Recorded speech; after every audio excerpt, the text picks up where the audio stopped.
It is Monday, July 22nd, 2019. It is 8 p.m. Pacific Standard Time, and so you know what time it is. It's time for a little bit of coin metal. And it was a very early get your ass kicked at Jiu-Jitsu Monday. We did some triangles, and then some single leg takedowns, and some double leg takedowns, and I think even some more triangles after that.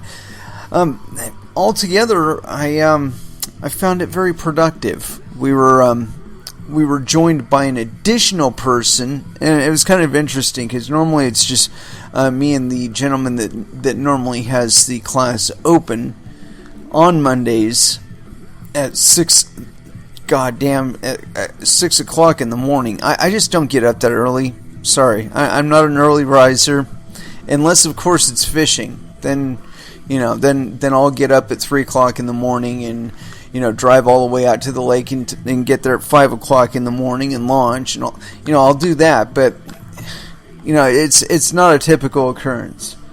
And so anyway, we got together early this morning, and there was another gentleman there, and I had an opportunity to work with him on Sunday. I did a little extra credit, a little bit of that open mat, and I got in a really good roll with the brown belt. He only tapped me one time. But I mean, that's not really the whole point of it. He was giving me some really good pointers, and I really value that input, And so, like I said, I did a little bit of open mat, and this gentleman wanted to do guard retention work, and that's really important to work on. It's one thing to get somebody in your guard; it's another thing to be able to keep them in your guard until you can do something with it, And so he was trying to keep me in his guard, and I think probably the only guard pass that I didn't do was like leg slides, where you you get mission control, and then you do a knee slide over their thigh, and I didn't do that one, but I pretty much got every other one. I did like a double leg hook where I just gathered his legs at the thighs and then just rolled his legs over and got past his guard that way. Anyway, when we had started off, he wanted to do it just like a regular sparring session. I'm like, no, I tell you what, we'll do it like this, where you put me in your guard and I will try and get out of your guard, and your only attempt is to try and keep me in your guard. If I get out of your guard and I get around your guard, then we reset and go again. And so we did that, and I like I said, I think I passed his guard like 6 times. And the 6th time, I'd been just doing it patiently, just so he could see all of the process that I went through in getting him out of his guard. And the last one, I think I had like 17 seconds left, so I'm just like, okay, one more time. And I mean, I just busted that one out. But like I said, I was trying to do it initially just to demonstrate the process. It's like, okay, first, put the hands on the hips area, push off, and assume a standing position. Get your keep your upright. Don't allow them to break your posture, and work from there. So anyway, then we switched, because I wanted to show him, what it was to keep somebody in your guard. And this guy is big, I mean, by comparison to me, he's probably got close to, I would say he's got 6 to 8 inches on me height-wise, and another, 70, 80 pounds.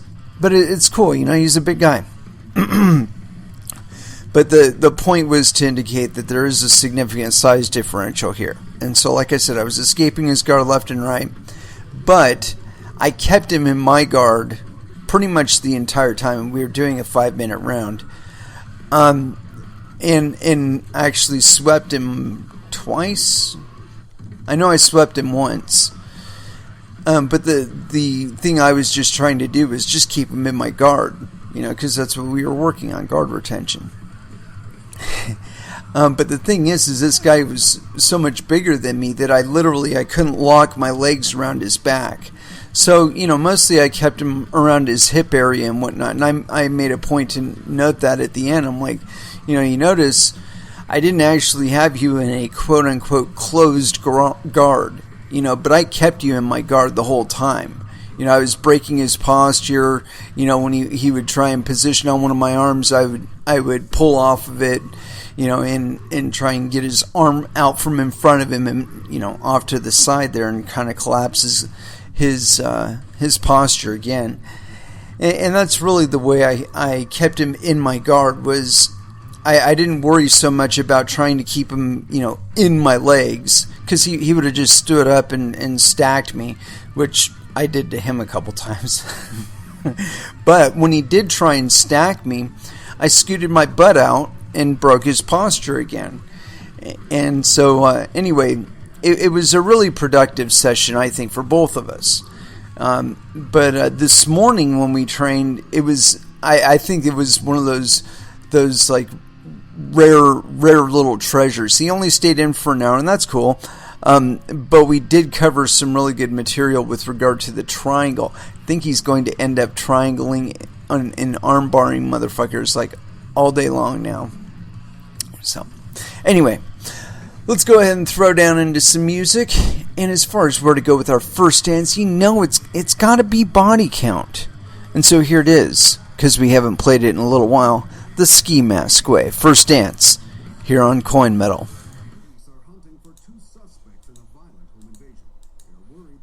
And that was Skindred with Nobody. Anyways, as far as what we're going to get into today, trying something kind of new. I tried it once or twice before, but felt the need to do it again. Standing while doing this thing. So anyway, I got this article. It's on media.consensus.net. And this is the state of the Ethereum network as of July 2019. And so here we go. 5 years ago today, on July 22nd, 2014, the Ethereum crowd sale went live, kickstarting years of developer, starter, entrepreneur, and enterprise fervor. 5 years later, the blockchain ecosystem is diverse, global, increasingly decentralized, and growing in importance, recognition, and prominence. For the most part, the blockchain ecosystem ended last year, licking its wounds after a spectacular fall from an all-time 2018 crypto highs. The conversation around the much-discussed bear market has slowly given way to the acknowledgement that, despite still volatile market prices, the friction of industry-wide activity has thwarted crypto winter, revealing a strong, stable, and growing ecosystem. For Ethereum in particular, 2019 has been a whirlwind of activity, interest, and improvement. What a year so far, and we're barely halfway through. Network activity. Since its inception, the Ethereum mainnet has processed over 500 million transactions, surpassing the 500 million mark on July 17th.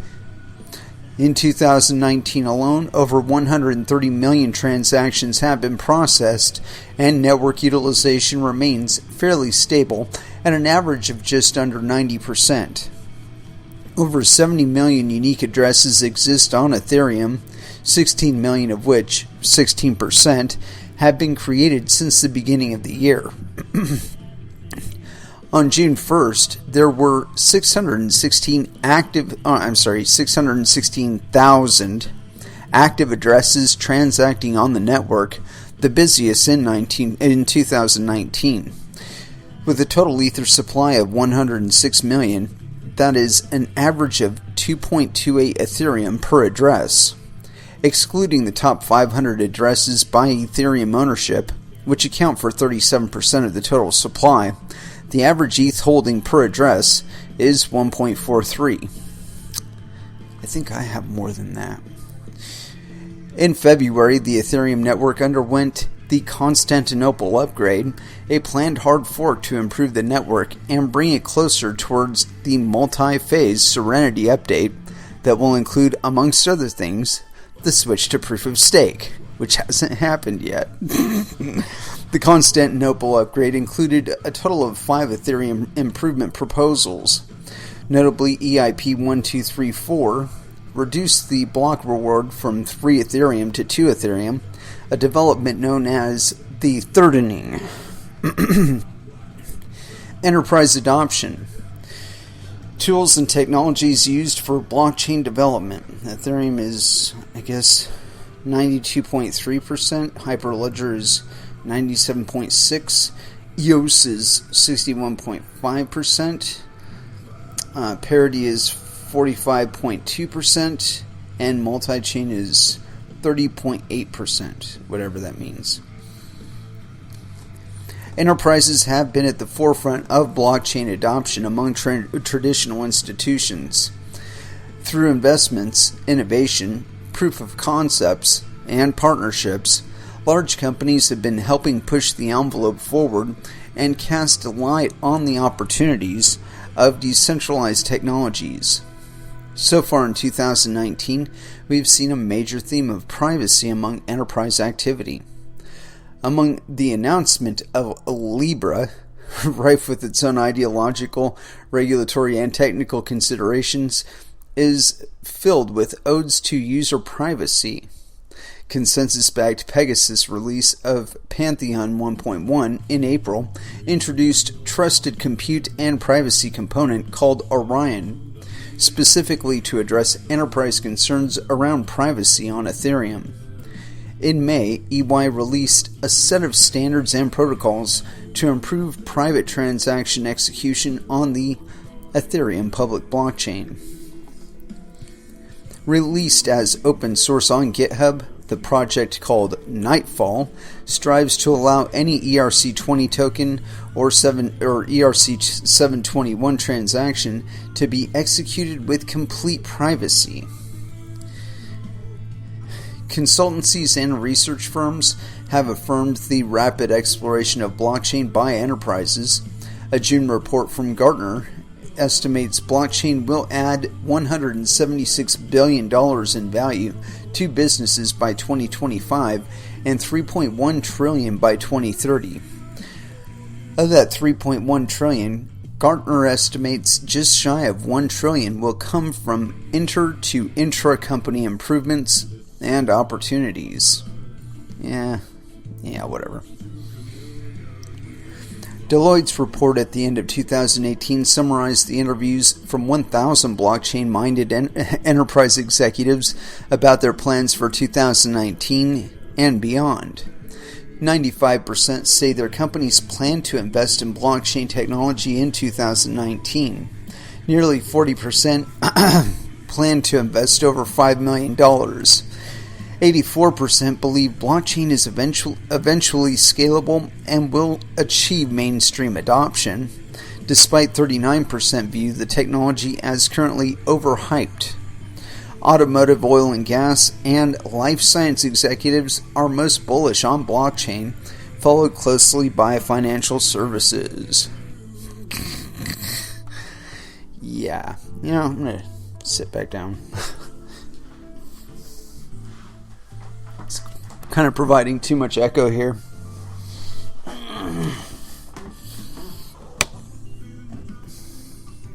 Overall, the trend is that executives are moving forward cautiously, but deliberately to explore the opportunities provided by decentralized technologies. An example of this investment An example of this is investment banking giant Goldman Sachs quietly posting a job listing to attract a digital asset project manager to their in-house incubator program. Government warms up. In 2019, governments have moved from investing in exploratory blockchain programs to launching pilot projects of their own with the aims to modernize current public sector operations. The Luxembourg government supports blockchain startups through programs such as Mind and Market, Horizon 2020, LHOFT, or LH of T. What the fuck is that? Let's Block and Lux Innovation. Germany funds blockchain projects through the German blockchain Bundesverband, and the Swiss government funds blockchain projects through the Blockchain Federation. At the moment, Europe is leading the charge with 29 out of 44 countries signing as members to the European Blockchain Partnership and will cooperate in the establishment of a European blockchain services infrastructure. Oh, Jesus Christ. Several governments worldwide have blockchain-based initiatives underway to explore country-specific use cases. Georgia has a project underway utilizing blockchain to streamline land registry frameworks.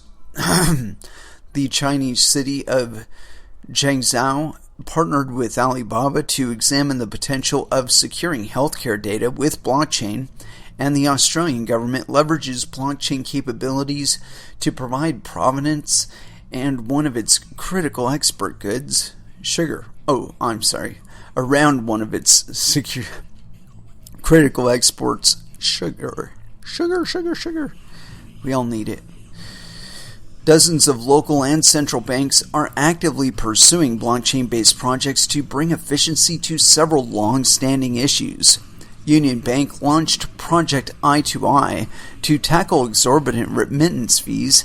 The Central Bank of Brazil is currently exploring a distributed ledger for an interbank payments contingency and resilience system, Project SALT, as well as the decentralized information exchange platform, Project Peer. The Bank of Thailand, the South African Reserve Bank, the Monetary Authority of Singapore created projects to investigate alternatives to today's systems by leveraging central bank-issued digital currencies, CBDC. Learn more. At the end of 2018, the World Bank launched the first blockchain-based bond, Bond-I, raising $110 million, signifying the first time investors support its activities fully managed using blockchain technology. The United States of America is making wide steps to define regulations and implement laws that will permit blockchain exploration.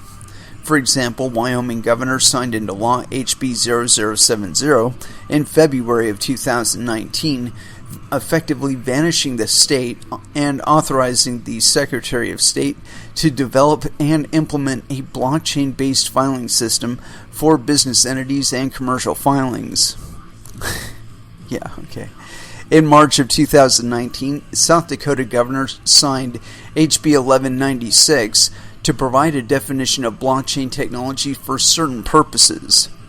Arkansas signed a bill, HB 1944, which states that contracts that contain smart contract terms relating to a transaction shouldn't be denied legal effect, validity, or enforceability. Typically, the public sector is slow to innovate. Expect more governments to publicly acknowledge that they are exploring blockchain projects in the future. VCs are doubling down. Despite volatile crypto prices, VC money has not stopped flowing into projects and dev teams building some of the more exciting decentralized applications. In April, Reuters reported that VCs had invested just shy of $1 billion in blockchain startups, $850 million, setting the ecosystem on track to surpass 2018's record of $2.4 billion in VC investment. In 2018, the record amount came from 117 deals, whereas April's $850 million amount came from just 13 deals, revealing larger investments per deal and suggesting greater comfort among VCs with blockchain technology. The report indicated that investment is not going into cryptocurrency or tokens directly, suggesting continued hesitation from VCs to actually dive into the trading market itself.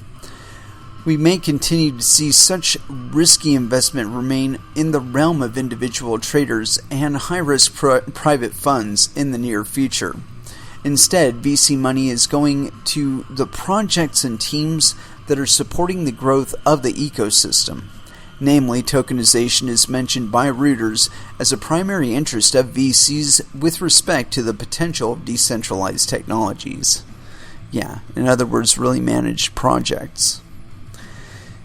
Developer community and activity. Electric Capital released a dev report in March 2019 that traces where developers are building across the crypto ecosystem. To date, Ethereum has the highest number of developers working on core protocol, with Bitcoin and Cardano in second and third place. Ethereum has the highest number of developers working on core protocol. Okay. Let's see here. Ethereum has 216 active developers per month working on total code in addition to core protocol development. Ethereum has a robust and consistent developer growth, with an average of 240 active developers in January of 2019, up 23% from 190 in 2018. Let's see here. The Truffle Suite provides a powerful suite of tools for developing dApps and smart contracts from the ideation stage to shipment. Truffle, a development environment and testing framework, just surpassed 2 million lifetime downloads since its inception in May of 2015. Ganache, Truffle's second product, is a personal blockchain for Ethereum development used to deploy contracts, develop apps, and run tests. Has 1,227,844 downloads since its release in October of 2017, with 79,546 downloaded in June of 2019. The Great dApp War. From the earliest days of blockchains, the community has been in the race for the quote killer app that would explode into global utility and prove one protocol's worthiness over another. For the most part, that mindset has subsided. Few protocols are prepared to scale globally, that's bullshit, and neither, therefore, are dApps. Rather, the dApp industry has evolved into a constellation of both early and more established projects, all of which are drilling down on their use cases to address the greatest needs, execute the best UX, and maintain the most security. Broadly speaking, finance dApps, including exchanges, DeFi, and marketplaces, have emerged as the most significant focus of dApp developers in the past year. Of the top 50 dApps, as ranked by the State of the dApps, a ranking algorithm for which is based on multiple factors, including active users, TX volume, dev activity, profile freshness and strength, CTRs, and user recommendations. 29 of them are built on Ethereum. When we look at use case specific dApps, Ethereum's prominence is cast into focus. Of the top 50 finance dApps, 42 are built on Ethereum, including MakerDAO and Omisco. Of the top 50 exchange dApps, 44 are built on Ethereum, including Augur and Uniswap. Of the top 50 security dApps, 42 are built on Ethereum, including QuantStamp. Of the top 50 development dApps, 43 are built on Ethereum, including Kuari, Golem, and Crypto Zombies. Perhaps the most enlightening of the top 50 dApps with the most developer activity across all categories and all platforms, 44 of them, 88%, are built on Ethereum. Just one statistic demonstrating that Ethereum still has the most robust developer community. Looking ahead, the rest of 2019 is not likely to slow down for Ethereum. In recent weeks, the crypto market has broken out of stagnation and revitalized the interest of retail and institutional investors alike. For the protocol itself, 2019 holds in store the Istanbul hard fork, projected on October of 2019. The Istanbul hard fork includes 11 proposed improvements to the Ethereum blockchain and the last hard fork before the projected release of Serenity Phase 0, scheduled for early 2020. Serenity will no doubt be the talk of Ethereum and blockchain community in the second half of 2019, as the core developers and wider ecosystem alike turn an eye towards the implementation of proof of stake and the promise of scalability. Yeah, whatever. So, yeah, I don't really know how to break this down entirely. The window dressing about all the Ethereum developers and all that's wonderful. The thing that gets me about Ethereum is this. They've been trying to go to proof of stake for the last, I want to say 4 years at least. Or, no, 3 years. It seems like for the last 3 years there have been several, how do I put it, proposals to switch to proof of stake.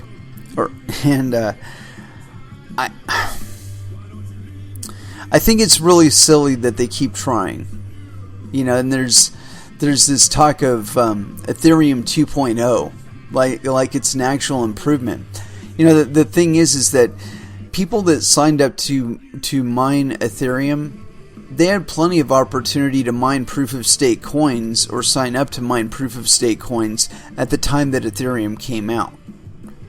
So it's like, if they really wanted to mine proof of stake coins, they could have at that opportunity decided, you know what, I'm not sure about this whole proof of work thing. I don't think it's going to scale globally, so I'm going to go to proof of stake.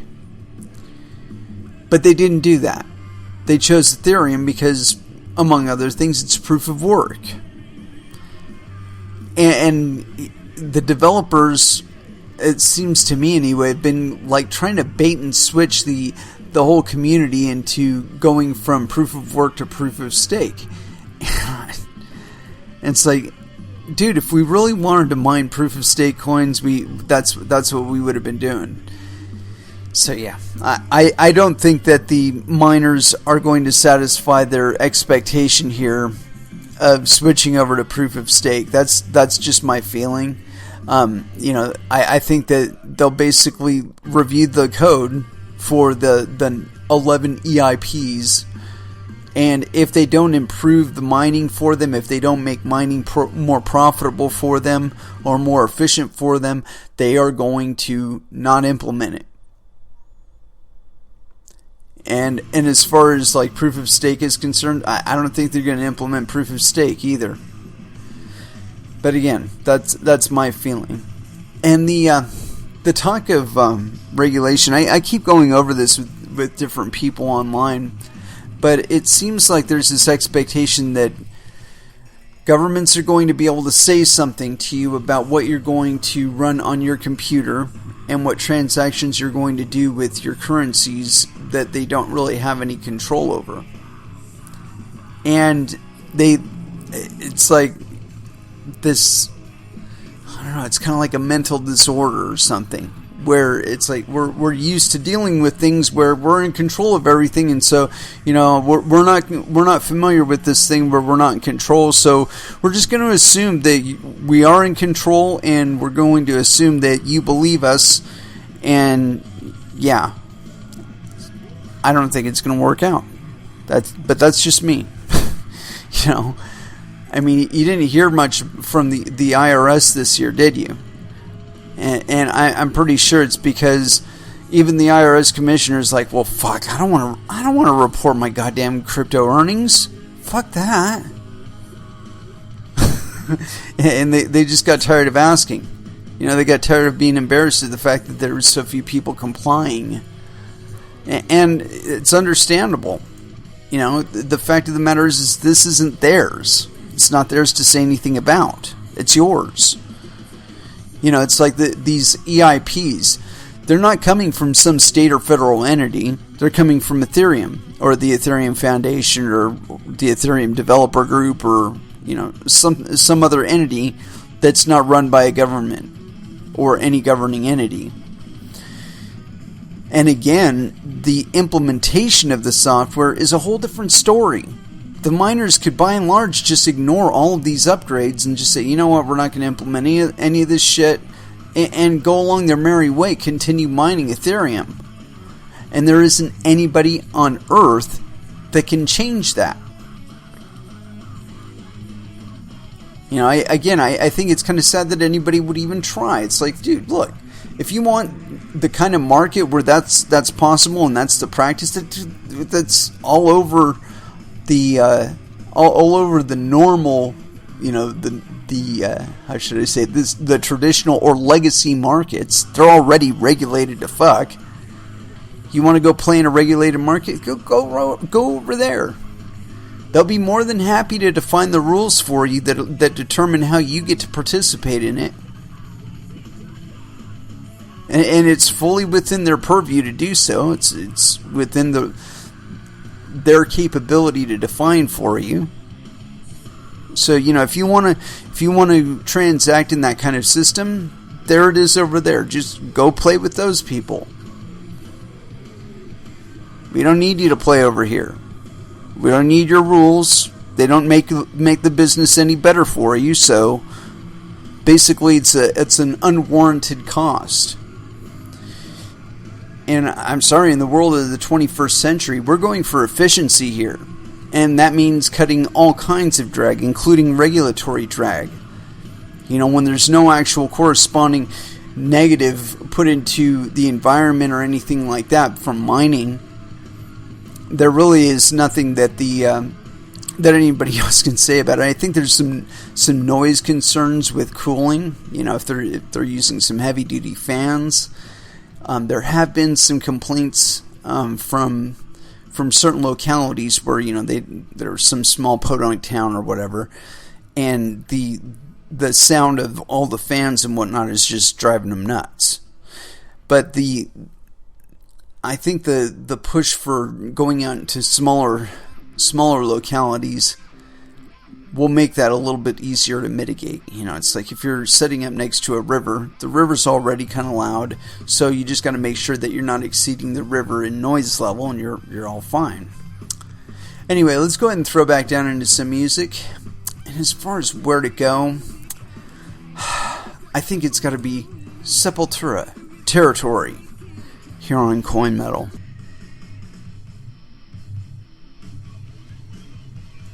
And that was Corrosion of Conformity with Vote with a Bullet. Yeah. And so, we've been talking about governance and how, despite what we might want to happen and we might implement rules to support that, what actually happens is often quite dissimilar. And so anyway, I got this article here on Zero Hedge. How Imperial Washington Rules the World, Sanctions and Weaponization of Global Commerce. And this is by Tyler Durden, and apparently in this case he's a time traveler from Tuesday, July 23rd, 2019 at 1205 hours. So that's, I guess, 12:05 a.m. his time. So he's probably East Coast. Anyway, yes, penis. Continuing on. Oh, wait a minute. This is apparently linked from somewhere else. Those bastards. I hate it when they do that shit. So let's get into this. This is the Future Freedom Foundation, I guess FFF.org. Ruler of the World, and this is originally by Jacob G. Hamburger, or Hornberger, rather. My apologies. But yes, penis. Recently released secret documents from Chinese company Huawei provide insights into how the U.S. empire rules the world. According to the Washington Post, what the fuck? Oh my god, bunch of fucking aggregating motherfuckers. Unblock ads, yes. Oh, you sons of bitches, I hate these fuckers. You know, make your shit unsecure for us. Oh, refresh the goddamn thing. Come on. You'll have to pardon me. Apparently, Washington Post is taking their time about reloading this page. Oh, there we go. Leaked documents reveal Hawaii's secret operations to build North Korea's wireless network. Apparently, this was the origin of this whole kerfuffle. But this is in their National Security Department. This is WashingtonPost.com. And it was originally authored by Ellen Nakashima, Jerry Sheen, and John Hudson. So, no penis, penis, and penis. And this is authored July 22nd at 6:54 a.m. Hawaii Technologies, the Chinese tech giant embroiled in President Trump's trade war with China and blacklisted as a national security threat, secretly helped the North Korean government build and maintain the country's commercial wireless network, according to internal documents obtained by the Washington Post and people familiar with the arrangement. Hawaii partnered with a Chinese state-owned firm, PATA International Information Technology Co. Ltd. on a variety of projects there spanning at least 8 years. According to past work orders, contracts, detailed spreadsheets taken from a database that charts the company's telecom operations worldwide. The arrangement made it difficult to discern Hawaii's involvement. The spreadsheets were provided to the Post by a former Hawaii employee who considered the information to be of public interest. The former employee spoke on condition of anonymity, citing a fear of retribution. 2 additional sets of documents were shared by others with a desire to see the material made public. They also spoke on the condition of anonymity. Taken together, the revelations raise questions about whether Hawaii, which has used American technology in its components, violated U.S. export controls to furnish equipment to North Korea, where the isolated regime has faced extensive international sanctions over its nuclear weapons program and human rights abuses. The Commerce Department, which declined to comment, has investigated alleged links between Hawaii and North Korea since 2016, but has never publicly connected the two. Its probe remains active, however. Separately, the Justice Department has charged Hawaii with bank fraud and violations of U.S. sanctions on Iran. The company has pled not guilty. The company has pled not guilty.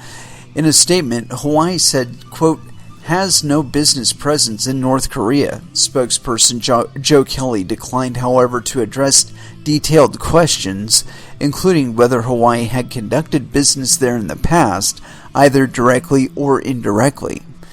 He did not dispute the authenticity of documents shared with the company, though he also declined to verify them. You know what this could also be? It could also be that North Korean agents ganked the technology from a Chinese factory and exported it to North Korea. No, we can't possibly admit that North Korea has a spy apparatus, nor that they happen to circumvent the entire Chinese anti-spy apparatus acquire said information and expropriate it. But I'm willing to bet that's a possibility. Continuing, Hawaii is fully committed to comply with all applicable laws and regulations in the countries and regions where we operate, including all export control and sanction laws and regulations of the United Nations, United States, and European Union, the statement says. A spokeswoman for Panda Group said the state-owned parent company for Panda International declined to comment. Discovery of a link between North Korea and Hawaii, whose activities, ambitions, and suspected ties to Chinese government have alarmed U.S. and European security officials, is likely to fuel even deeper suspicion among Western nations contemplating whether to ban the company, in full or in part, from their next-generation 5G networks, wireless networks, that is. It comes, too, at a particularly vulnerable moment for the Trump administration, which remains at odds with Beijing over trade, as the president seeks to restart nuclear negotiations with North Korean leader Kim Jong-un. Quote, just the fact that you got a Hawaii-North Korean connection is bound to raise political and diplomatic hackles in Washington, if nothing else, said Evans J.R. Revere, a former State Department official focused on East Asia. Quote, just when you thought the U.S.-China relationship couldn't get more complicated, the U.S.-North Korea relationship couldn't get more complicated. You have this instance of China and North Korea working together to enable Korea to make strides in an area of potentially sensitive technology. A current senior State Department official who, like others, interviewed for this report, spoke on the condition of anonymity to discuss sensitive information, summarized the administration's frustration. Quote, all of this fits into a general concern we have about corporate responsibility and a company like Hawaii that is not trustworthy because of its company culture and numerous incidents indicating a willingness to evade or outright violate laws, the officials said. Quote, working with regimes like North Korea who deprive individuals on a regular basis of their basic human rights raises concern. A visit to China. Since its founding in 1987 by a former engineer with the People's Liberation Army, Hawaii has grown from a humble phone switch maker into an icon of China's technological prowess, the world's largest telecom equipment manufacturer. Today it is a national champion promoted by Beijing and does business in more than 170 countries. Before 2008, North Korea struggled to find multinational companies willing to build a 3G network in such a risky business environment. That ended with the creation of the wireless provider Koreolink, which emerged from a discreet visit in 2006 by Kim's father, Kim Jong-il, to Hawaii's headquarters in Shenzhen, China. Quote, this was the time that confirmed not only the top leadership's interest in dealing with Hawaii, but pretty much revealed a choice of Hawaii as the primary supplier of technology, said Alexander Mansurov, an adjunct professor at Georgetown University's School of Foreign Service, who in 2011 wrote about North Korea's digital transformation. Quote, they decided to work with Hawaii from that time on.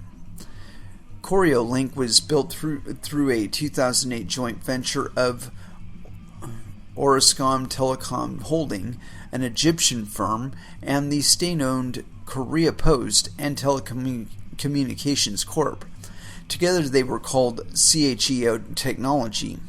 Attempts to reach CHEO were unsuccessful. A key player was Panda International, part of the storied electronics conglomerate Panda Group that has sometimes served Chinese foreign policy. In 2001, for instance, a visit to Havana, China's president at the time, Xi Zemin, gave Cuba 1 million Panda-made TV sets and introduced a company representative to Cuban leader Fidel Castro, who, quote, excitedly shook hands and embraced him, the firm recounts on its website. Hawaii worked closely with Panda, using it as a conduit to provide North Korea with base stations, antennas, and other equipment needed to launch Koryo Link, internal documents show. For years, Hawaii and Panda employees worked out of an inexpensive hotel near Kim Il-sung Square in Pyongyang, according to a person familiar with the arrangement. Hawaii was involved in, quote, network integration and software services, as well as one, quote, expansion project for Koryo Link, the documents show. It also provided, quote, managed service and network assurance services. One current Hawaii employee reached by the Post, Yin Chow, said he worked in 2012 and 2013 on Koryo Link's automated callback system, one of several improvements the company offered North Koreans. According to a 2008 contract, Panda would transport Hawaii equipment to Dandong, a town in northeastern China known for cross-border trade. From there, it would be taken by rail to Pyongyang. Internal documents show that Hawaii has done business with a separate Chinese company, Dandong Kihua, which in November of 2017 was sanctioned by the U.S. Treasury Department for exporting and importing goods to and from North Korea, trade seen by U.S. officials as financing Pyongyang's nuclear and ballistic missile programs. Dandong Kihua has not publicly addressed the sanctions. It is unclear what role, if any, Dandong Kihua played in Hawaii's dealings with North Korea, and whether Hawaii has done business with the company since it was sanctioned. Attempts to contact the firm were unsuccessful. Country A9. In internal company documents among employees, Hawaii referred to certain countries such as North Korea, Iran, and Syria by code. North Korea, for instance, was listed as A9 in the project database. You'd run a query on the projects and you'd see Germany, United States, Mexico. Then instead of a country name, you'd see A5, A7, A9, and you'd say, "What's that?" said the former employee. Quote, "I assume it's because they didn't want to say Iran or Syria." In it could be like Russia too, you know. In a semi-private online forum used by Hawaii employees, one man reminisced last year about how he helped launch Koryo Link in, quote, A9 during the summer of 2008, before rushing back to China to offer tech support for the Beijing Olympics. In parentheses, the man wrote, quote, Cheongsien, which means North Korean in Roman letters, an apparent effort to avoid mentioning the country by name using Chinese characters. Documents obtained by the Post also illustrate the North Koreans' concern for foreign spying on regime officials and their family members who would be using Koryo Link. In spring 2008, Orascom and Korea Post tasked Hawaii with developing an encryption protocol for the network, noting that the government would create its own encryption algorithm, according to the documents. Quote, "Both sides had common agreement that the ordinary people will use the international standard mobile phones, and special users will use different mobile phones, which will contain a locally developed encryption algorithm," state the minutes of a 2008 meeting, a document signed by Korea Post chief engineer and an Orascom board member. An encryption testbed was built by Hawaii in Shenzhen, the documents show. According to two individuals familiar with the system, North Korea was also intercepted and monitored all domestic and internal calls. North Korea radioactive. Oroscom was bought in 2011 by a Russian company, Vimpelcom, which spun off Koreolink to a newly created subsidiary. That firm is now called Oroscom Investment Holding, which did not respond to requests for comment. The original joint venture agreement gave Oroscom exclusive license to operate the mobile network through 2015, according to media reports, but the North Korean government launched a rival network, Kangsong, in 2013, using another Chinese telecom equipment supplier, ZTE. Kangsong quickly supplanted Koreolink as the dominant wireless provider in North Korea. In 2014, the Commerce Department banned the export of U.S. origin components to Panda, alleging it had furnished such parts to the Chinese military and/or countries under U.S. sanctions. Since then, any company to provide Panda with telecom items intended for North Korea and containing at least 10% U.S. origin content without a license would be in violation of the export ban. Several experts, including the supply chain analysis from Interos, consider it to be likely that Hawaii's 3G equipment contained American components, though it is difficult to know whether it surpassed the 10% threshold outlined in export regulations. Hawaii was placed on the same Commerce Department blacklist in May, with officials citing the company's alleged violations of U.S. sanctions on Iran. Hawaii has denied violating export controls with regards to Iran or that it poses a security threat, saying that the Trump administration is targeting it for political reasons. Hawaii and Panda vacated their offices in Pyongyang during the first half of 2016, according to people familiar with the matter. In that period, efforts to impose more stringent U.S. and UN sanctions against North Korea were gaining momentum. Oroscom obtained a UN waiver to operate the Koreolink joint venture in September of 2018. Koreolink, according to a person familiar with the matter, operates today on aging equipment as Hawaii no longer provides upgrades and maintenance. U.S. officials served Hawaii with a subpoena in 2016 demanding information on the export of American technology to sanctioned countries, including North Korea. If Hawaii was found to have violated U.S. sanctions against North Korea, it could face additional export control sanctions, civil penalties, forfeitures, or criminal prosecution.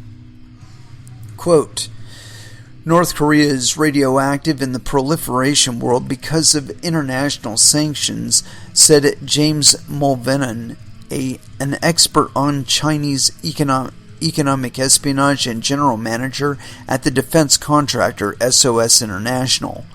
Hawaii wouldn't want to be caught dealing directly with North Korea, so they worked through other companies like Panda.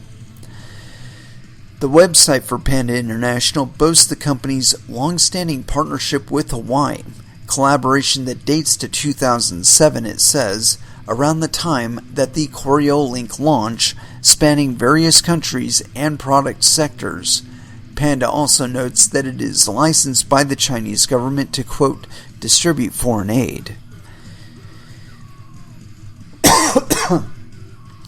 A mobile telephone number listed on Panda's website as its sales hotline was connected to a WeChat social media account selling Hawaii products.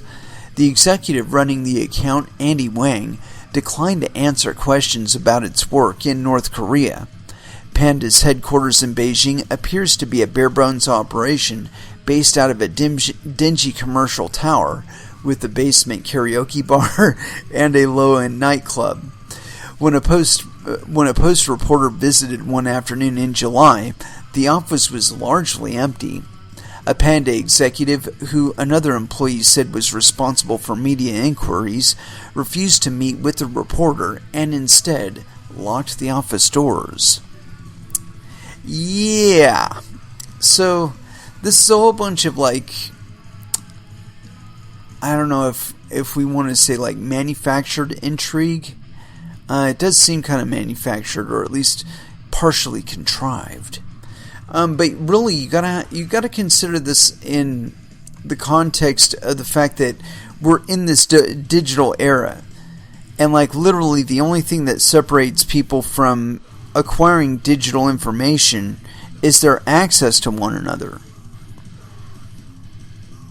You know, and this is one of those areas where I think that there's like the strongest friction with regard to, you know, any kind of sanctions or monetary controls or anything like that, is that it's like, okay, well, you know, if we clamp down on it, we're going to lose access to it.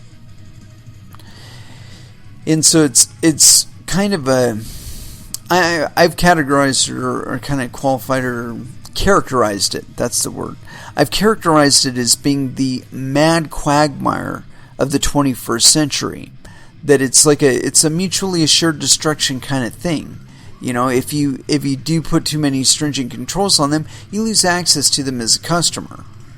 And I think in the broader, like the longer term, we're going to find that in and of itself is an inefficiency that simply can't be tolerated. It just costs you too much money. And so I think that the whole idea of sanctions as they currently are, where we're trying to keep certain entities or certain countries in the 1980s with regard to digital technology, I think those are going to fail. The demand itself, if it exists, is going to be satisfied. It's just a matter of a price premium. You know, and that's one of the big dangers with monetizing everything, is that everything becomes monetized. And so access is just a matter of whether or not you have enough money to facilitate it. And I mean, that sounds really cool when you're trying to contain access to things, but you know, if people can replicate the systems that they're trying to access and whatnot at a cheaper rate, and not deal with all the friction points that they have to deal with in the existing regime or paradigm or overall economy, they're going to create ones that are less friction oriented, or just use other ones that are less friction oriented. And so when people talk about things like national cryptocurrencies, I have to laugh, because they're talking about a pre-contained cryptocurrency, and really, what's the fucking point of that? If I can't buy Iran coin, what value should it have to its people? I mean, just because it's Iran coin? But you know, if they could probably buy Doge. If they couldn't mine Doge or buy Doge, they could at least mine it and sell it. And there are plenty of people out there willing to buy their Doge, including myself. Or their Verge, for that matter. Sell your Verge to me cheap. And with that being a digital global thing, again, all of these sanctions and that's a bunch of bullshit. You know, between 3D printing and internet and cryptocurrencies, you can have a complete loop. You could be supplying IP to one entity that doesn't have access to the IP. They could be supplying you with raw materials that you need to make the devices that run the software that you just gave to them, and they can pay you in the cryptocurrency they're mining with the hardware that you sell them, that you've made from the materials that they've sold you, and you can develop a full loop. And there's no necessity in there for the existence of a quote-unquote state or other entity, you know, or even a corporate entity. You could just have like a collective. Maybe a bunch of corporate individuals get together in a boardroom and make some agreements and say, look, okay, my company is willing to devote X amount of funds to this mining operation that we're going to set up, and we're going to mine for Bitcoin with it. Or we're going to create our own cryptocurrency and we're going to mine it, and we're going to present it to the planet and give them the opportunity to mine it, or use it, or transact it, or whatever. I think that because that's an option, because the reality is that kind of participation is possible, the tendency to try and contain things, again, I think it's going to go away. It'll be seen as a friction that's unworthy of tolerance. Anyway, I wanted to get a little bit further down that rabbit hole. And Iran is often touted as this big, totalitarian state, and they hate cryptocurrency, and they're going to make you use their fucking Iran coin and all that other bullshit, right? And they've been hot and cold with regard to Bitcoin, right? Where they've busted certain miners, and then again they don't know whether or not they want to, just give them a premium on electricity or something like that to create some fucking economic activity going on here. So I got this article here on Coindesk.com. Iran legalizes crypto mining. This is by Nicholas D. So yes, penis. This is authored July 22nd, 2019 at 1920 hours UTC. So yes, penis. I think I said that. Iran is officially recognizing cryptocurrency mining as an industry within its borders. According to the Iranian government's Chamber of Commerce, Industries, Mines and Agriculture, an economic commission approved crypto mining on Sunday, with the government's now looking for ways to regulate this activity within its existing legal structure, which they're going to fail to do. Quote, a mechanism to mine digital coins was approved by the government's Economic Commission and will later be put into discussion at a cabinet meeting, Central Bank of Iran Governor Abdul Nasser Hemati said in a statement. Similarly, Deputy Minister Energy for Electricity and Energy Humayun Hayari said government ministers will vote on a measure to approve an electricity rate for mining farms. The Iranian government has been vacillating on whether to approve of mining as an industry or not. Last month, 2 mining farms were seized and shut down by authorities. Harry has also been quoted in the past as saying that the government should not subsidize crypto mining efforts. However, the region has long been attractive to miners due to cheap electricity rates available. Crypto usage. While crypto mining appears to have been given a tentative green light in Iran, it is unclear whether officials are changing their stance on using cryptocurrencies for domestic payments, and if so, how. The central bank recommended barring crypto usage for domestic payments at the end of January, though local industry stakeholders are pushing back against such a ban, i.e. they're just not complying. 2 Iranian officials remain the only individuals to be placed onto the U.S. State Department Office of Foreign Asset Control OFAC sanctions list for Bitcoin activities specifically. Last year, OFAC sanctioned Ali Khorramshahdeh, my apologies there, and Mohammed Gorbinian for their alleged roles in facilitating payments for the SamSam ransomware. While Gorbinian admits to facilitating the payments, he claims he was not aware of the funds' origins. Yeah, whatever. So,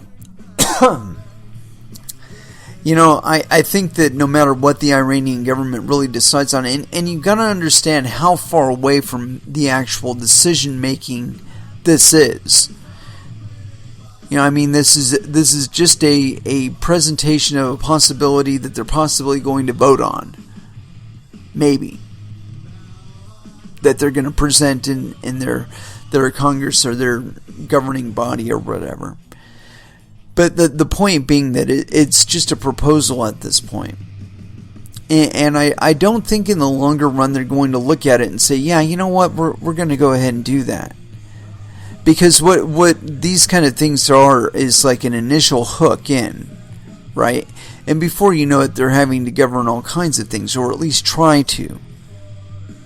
And that, I believe at least, will prove more expensive than it's actually worth. And it'll be prohibitive to their earning capacity with regard to cryptocurrencies the more lines they try and draw in the sand on this. And I think that's one of the errors that we've seen again and again here in the United States. And I mean, I said straight out when New York decided that they were going to employ the bit license, what kind of effect it would have on the jurisdiction of New York State.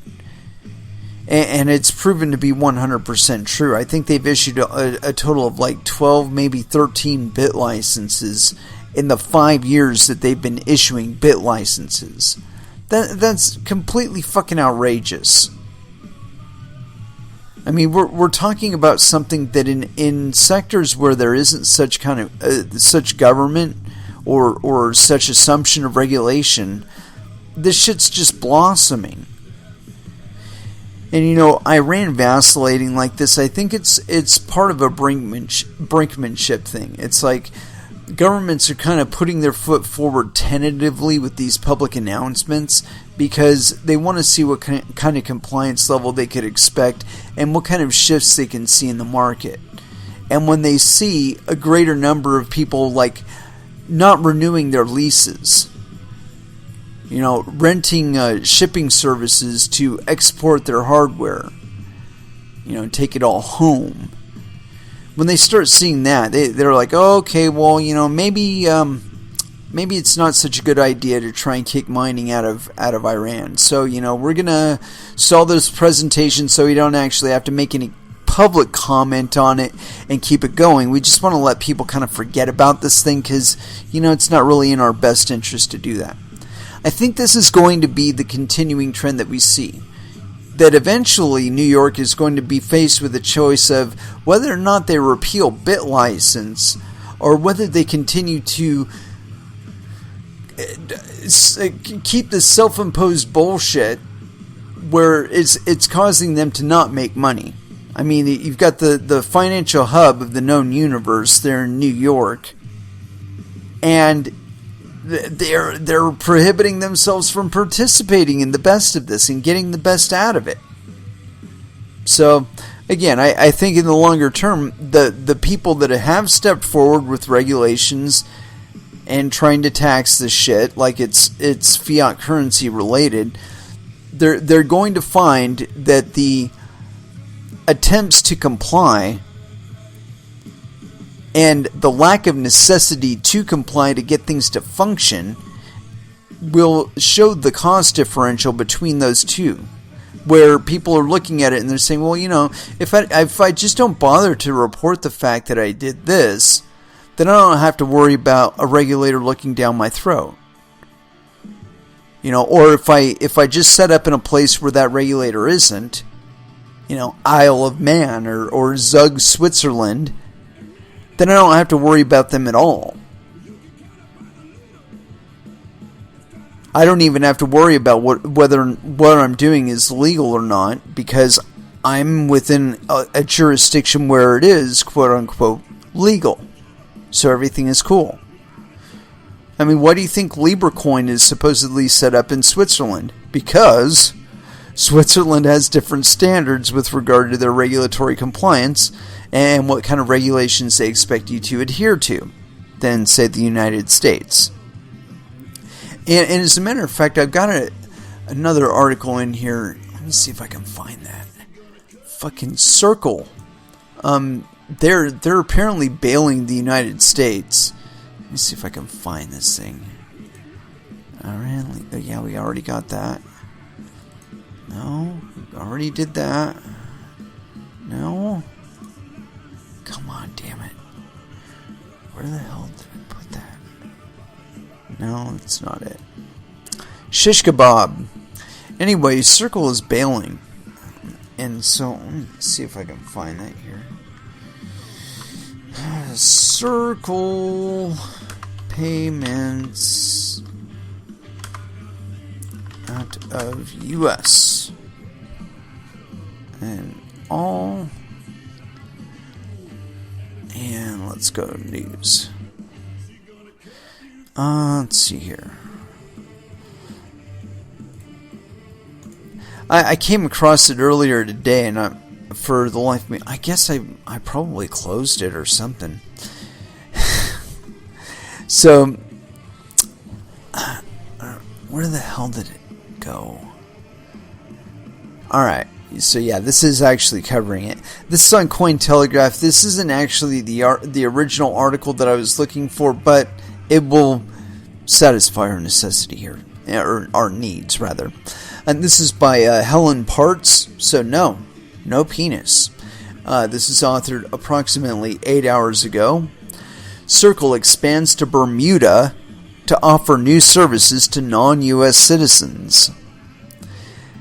Major crypto payments firm Circle will launch a new subsidiary in Bermuda in order to serve non-American customers of its trading platform, Poloniex. In a blog post on July 22nd, and we're going to just click on that. On July 22nd, Circle said that it has acquired a full license to offer crypto-related services under Bermuda's Digital Assets Business Act of 2018, a major local regulatory framework for cryptocurrencies that was introduced in July of 2018. Many Circle services will be unavailable in the U.S. due to regulatory limitations.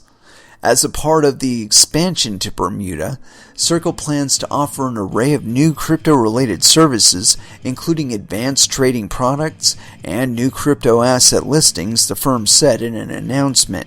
However, many of those new services will not be available in the United States, Circle emphasized, citing U.S. regulatory limitations. The company added that they are still committed to serving American customers and will continue to advocate for regulatory changes to ensure that the, quote, U.S. economy is not left behind by opportunities created from digital asset and crypto innovation. At the same time, Circle praised Bermuda's approach to crypto, claiming that the company has witnessed firsthand that the Bermuda government is ready to evolve new regulation and contribute to technical innovation in the crypto and blockchain industries. Circle also noted that they will continue their existing operations in the United Kingdom, Ireland, Hong Kong, as well as the U.S. Earlier in June, Circle announced that it was closing its payment app Circle Pay in order to develop new crypto financial services. Yeah, so apparently they're experiencing some issues there, and I had no idea how old this one was though. I think that Circle is going to continue to experience regulatory scrutiny as they go forward. Supposedly they have their own stablecoin, I guess USDC. But Goldman Sachs is the owner of Circle, and so the owner of USDC as well. And if they start experiencing some more regulatory scrutiny over this stuff, because essentially they're creating their own US dollars in crypto via USDC. Whether or not they actually have the liquid capital reserves for it is a fucking mystery. It's never been technically audited. I think the only entity that has done any real auditing has been Gemini, but I haven't seen anything more than an attestation about the capital reserves. The difference between say, Gemini Coin and USDC from, say, Tether, is that while they haven't had anything more than an attestation, the attestation proved liquid reserves. Whereas with Tether, they're often in all kinds of like loan obligations that, you know, other people owe them money, and so they're using that as collateral. I mean, it's beyond reason why they're allowed to exist on U.S. exchanges or any other exchanges for that matter. Because, again, all they have ever had is attestations. They've never had a full audit. Anyway, with that, let's go ahead and throw back down into some music. And as far as where to go, I want some Dark Angel. So here it is. Time Does Not Heal. Here on Coin Metal. And that was Gizmochi with Voice of Sanity. And so, as we are coming to a close, I got one more article here. And this one's on Bitcoin.com. And this is authored July 22nd, 2019. And it doesn't... and this is by Graham Smith. And authored approximately 14 hours ago. So here it is. The Myth of Authority. Mnuchin denies USD is used criminally. Authority is an illusion. At the very best, it is a euphemism. While authority can be used to denote power, it is more commonly understood as a right. Financial authorities, for example, are perceived by large swaths of individuals to have the right to determine how the finances of others are managed. Where this supposed right comes from is a mystery. Though entities like the Federal Reserve and central banks worldwide implement financial policy, setting interest rates, outlawing currencies that compete with state fiat, and taxing the population, they are often perceived to do so with a sort of moral justification. Quote, they are the authorities, so what they say goes. Ultimately, authoritarianism as a belief system can be summed up in two words. Quote, just because. Quote, why does the state get to set interest rates? Why is the state able to tax individuals who don't wish to pay for X? Why is the state able to outlaw competing currencies and free market competition? The answer is always, ultimately, quote, just because they are perceived to be authorities on the matter. Another definition, denoting knowledge or expertise. One colloquial definition of authority entails the understanding, not viewed as being possessed by others. For example, a neurosurgeon might be an authority on brain function. In this sense, the surgeon knows considerably more than others about their particular field. As per this definition of the word, the brain surgeon does not use force to beat people up or harm them if they disagree, but simply holds more working knowledge or experience. Even if this were the operative definition of financial authority, however, governments and central banks fail to satisfy this criteria in repeated, stunning fashion. Waters and Mnuchin are not authorities on Bitcoin or money. In a CNBC interview on July 18th, U.S. Treasury Secretary Steven Mnuchin defended the U.S. dollar when pressed about the fact that currency has often been used for money laundering. When Squawk Box's Joe Kernan mentioned that there has been, quote, a lot of nefarious activity successfully done with cash, Mnuchin retorted, quote, I don't think it's been successfully done with cash. I'll push back on that. We're going to make sure that Bitcoin doesn't become the equivalent of Swiss-numbered bank accounts. Clearly, anyone unaware of the extent to which central banks and governments have assisted in money laundering and drug-related crimes via the USD cannot be said to be an authority on money. Indeed, statistically speaking, the US dollar is the leading currency being used globally to facilitate illicit and nefarious transactions.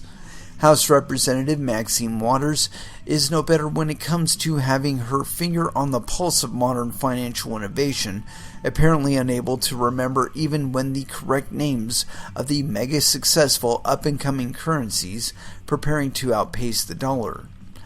Might makes right. If the aforementioned definition denoting expertise or specialized knowledge doesn't apply, it seems there's only one definition left, and that is pure power. That is to say, the ability to apply overwhelming force to opposition. Where this view of authority is concerned, the state is the no-contest winner, to be sure. However, this approach to governance and societal management is illogical, demonstrably unsustainable, and violent. Notwithstanding, it is still the predominant and prevailing view today of what is acceptable. Both foreign economies and individual lives have been destroyed, commandeered, targeted, and met with brute force when they opposed the synthetic monopoly of the US dollar via non-violent, organic market competition time and time again throughout history. Libya, Iraq, and now Iran stand as testaments to this reality. Individual cases such as Ross Ulbricht's battle with the state, Aaron Swartz's ill-fated attempt to free taxpayer-funded knowledge from state-embedded paywalls, and former IRS agent Sherry Peel Jackson's incarceration also bear witness. No matter how loudly the voices of righteous opposition seem to shout, little changes. Technology, however, doesn't need to shout to change things. It just needs to outpace the bully called government. The revolution will be technological. Waking individuals up philosophically to the illegitimate nature of fiat currency is most of the battle in a very real sense. At root, it's a matter of showing people that they own themselves and that their money and property is theirs to dispose of non-violently as they see fit. For any other entity to claim authority, ownership over these things, a claim backed by violence, is to legitimize slavery. Technology always outpaces the sluggish, civil, collectivized movements of groups like central regulators and government. This is because individual market actors in technology don't wait for policy or regulation before coming into being and acting. They just happen, and policy then has to catch up. In the past century or so alone, humanity has gone from horse-drawn carriages to self-driving electric cars and rockets, from telegraph to instant real-time video chat worldwide at a push of a button. With emergent platforms such as local.bitcoin.com, those who wish to trade privately, autonomously, and freely may do so thanks to technology. Mnuchin, Waters, and others can say what they will, but the tech and ability to trade in this manner are already here regardless. And so, we're going to pause it at that because, it's somewhat, we're gonna cut it off there. Anyway, so that's pretty much it. You're in control of your finances with regard to your cryptocurrency funds. And where that's different is that you're not interacting directly, at least, if you're using a wallet or something like that, with the systems that are already controlled by the governments. And in the longer term, where the systems they do actually have direct regulatory control over, suffer the issues caused by that control, people are going to be looking more towards cryptocurrencies as a means of transacting monetary value. And that's pretty much all there is to it. Whether it's a state-backed cryptocurrency, which I doubt, in all honesty, or an open source cryptocurrency, a proof of work, publicly mined cryptocurrency, I believe the latter will win out over all the rest of them, just because of the lack of regulatory friction. It's plain and simple. And it is with that I'd like to close out this episode. Thank you very, very much for listening. I certainly do appreciate the support. We will be back again on Wednesday at 8 p.m. Pacific Standard Time. And so until then, I want y'all to trade safe. Do your homework. And watch out for your own bunghole, because nobody else is going to do it for you. And as far as our last dance is concerned, we only got a couple minutes left, so we're going to have to go with System of a Down, Bounce, Last Dance here on Coin Metal. Thank you again for listening, and you all have an excellent evening. And let me get this thing up here. Way down here, System of a Down, Bounce. Good night.